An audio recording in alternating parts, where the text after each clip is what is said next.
Muslimin salaman. Muslimin salaman. Muslimin salaman.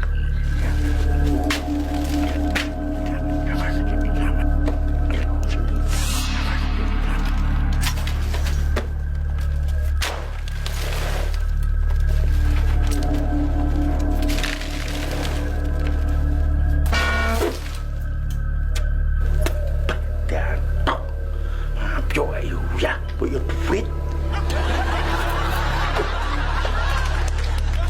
Selaman sulumun selimin, selaman sulumun selimin, selaman sulumun, selaman sulumun sulumun selimin, selaman sulumun, selaman sulumun selimin, selaman sulumun selimin. Bah. Ngapa dereng? Tak rungokne ket mangok nyeluki lasiman. Jane wong ndi to kuwi? Lasiman pacak musigar kuwi.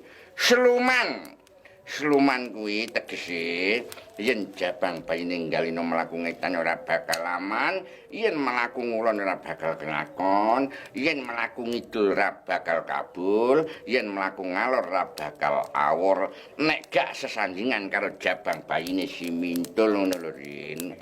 Ngono to, Mbah. Oke, Mbah, lanjut. Slumun.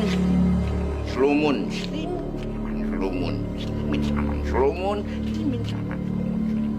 Mbah, nyapone terin. Kat mangkok mek manmun. Sampeyan butuhne timun to?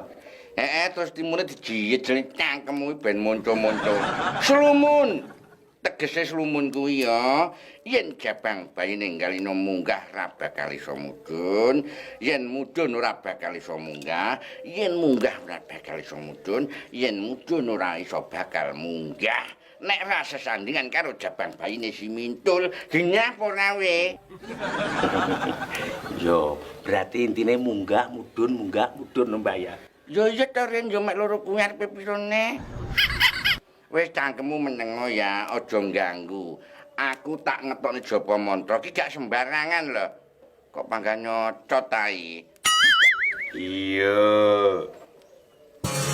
Selaman sulumun selimin, selaman sulumun selimin, selaman sulumun selimin, selaman sulumun selimin, selaman sulumun selimin, selaman sulumun selimin, selaman sulumun selimin, selaman sulumun selimin, selaman sulumun selimin, selaman sulumun. Jantok we pancenan Rin. Wis gelem metu ora? Kenapa kan ganggu wis ora kena tak omongi. Mbok japani dhewe apa piye? Tapi nek wis iso tak dilati silitmu le. Kat mangkok pangga nyocot ritual